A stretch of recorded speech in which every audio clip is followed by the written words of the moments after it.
सुप्रभात बच्चों, आपका दिन शुभ हो। हाय बच्चों, आज का जो हमारा वीडियो जो है वो नवंबर का बनाया गया है। तो नवंबर का भूगोल के विषय का, ठीक ना, भूगोल के विषय का अध्याय है जो कि 7वां अध्याय है। और 7वें अध्याय में भारत के पड़ोसी देश के अंतर्गत हम लोग अध्ययन कर रहे हैं। तो भारत के पड़ोसी देश में हम लोग पिछले वीडियो में नेपाल के बारे में चर्चाएं किए हैं और नेपाल के बारे में प्रश्नोत्तर को जानने का प्रयास किया गया है। आज का मेरा चैप्टर है वह है भूटान, जो कि भारत के पड़ोसी देश के नाम से जाना जाता है। जिसमें सबसे पहले हम लोग परिचय जानेंगे, उसके बाद जो है आगे की तरफ चलेंगे। तो भूटान के बारे में कहा जा रहा है कि भूटान भारत का पड़ोसी देश है, ठीक ना। तो भूटान भारत का पड़ोसी देश है। यह एक पर्वतीय देश है जो पूर्वी हिमाचल के मध्य अवस्थित है।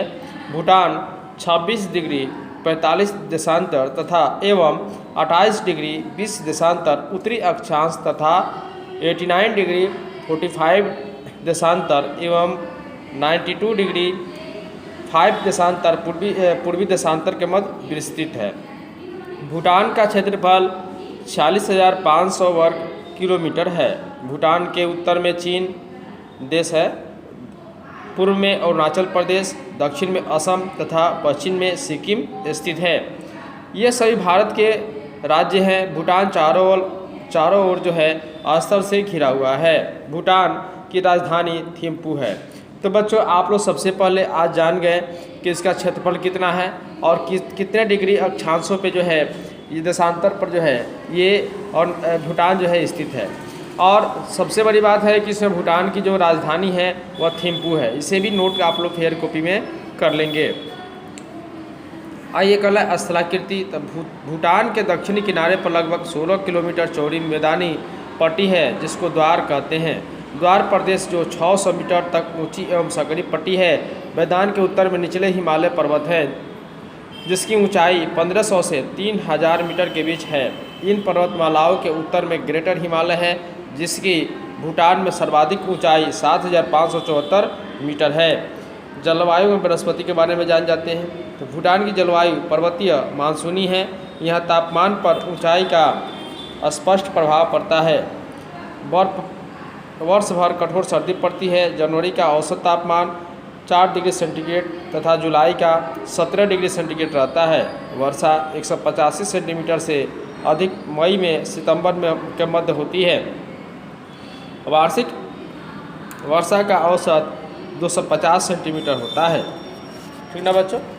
यहाँ पे देखिए एक नोट के बारे में यहाँ पे दिया हुआ है। नोट में क्या कह रहा है इसको भी हम लोग अध्ययन करेंगे। कह रहा है कि आप जानते हैं भूटान की जलवायु किस प्रकार की है। यदि तुम्हारे परिवार से अथवा पड़ोस से कोई व्यक्ति भूटान गए हो तो पुस्तक के अलावे उनसे भी जानकारी एकत्रित करें। अर्थात बच्चों, भूटान की जलवायु कैसी है आप अपने किताब के माध्यम से भी जानकारी प्राप्त करें। यदि किताब के अलावा और भी जो स्रोत है जैसे कि इंटरनेट हो गया, नेट वगैरह पर भी आप लोग सर्च करके देख सकते हैं कि वहाँ की जलवायु कैसी है। किताब के माध्यम से तो बता ही जा रहा है। कह रहा है मैदानी भाग द्वार की जलवायु उष्णकटिबंधीय है जिसमें जनवरी का महीना ठंडा होता है। लगभग 150 मीटर से 2250 मीटर ऊंचे पर्वतीय प्रदेशों में जलवायु शीतोष्ण है। देश की अधिकतर जनसंख्या इसी प्रदेश में निवास करती है। इसमें अधिक ऊंचाई वाले भागों को जलवायु बहुत ठंडी है और ये प्रायः बर्फ से ढके रहते हैं। इन ऊंचे पठारी भागों में बहुत कम लोग निवास करते हैं तथा प्राकृतिक वनस्पति भी नाम मात्र का है।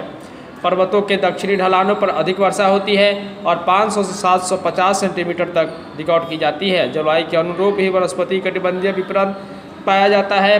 द्वार प्रदेश में चौड़े पत्ती के उष्ण कटिबंधीय वन 1200 से 2200 मीटर के मध्य चीर के वन 1500 से 300 मीटर के मध्य चीर, ओक, मेपल, पोपलर, वालनट आदि तथा इसकी अधिक ऊंचाई पर फर, वर्च आदि किस्म की वनस्पतियाँ मिलती है। यहाँ की कुल क्षेत्रफल 68% भाग पर वन पाए जाते हैं। बच्चों, इसको भी आप लोग इंडिकेट कर लेंगे कि कितने प्रतिशत भूटान में कितने प्रतिशत क्षेत्रफल पर जो है वन पाए जाते हैं। कृषि के बारे में थोड़ा सा जान जाते हैं। यहाँ कृषि 10% से भी कम भूमि पर कृषि की जाती है।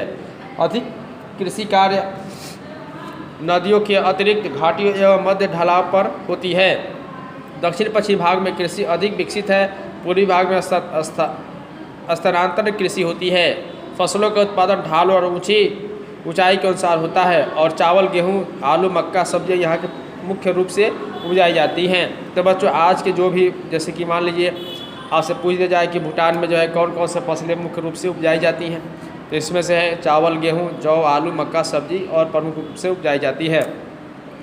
तो आप लोग जो है इसमें जो भी अभी तक आप लोग को बातें हम बताए हैं, इसमें जो भी मुख्य पॉइंट्स है उसको आप लोग नोट कर लेंगे और निश्चित रूप से इसे याद भी करेंगे। तो बच्चों आज के वीडियोज़ के लिए इतना ही रहा। मिलते हैं अगले वीडियो में कुछ नए बातों के साथ। तब तक के लिए धन्यवाद। जय हिंद, जय भारत।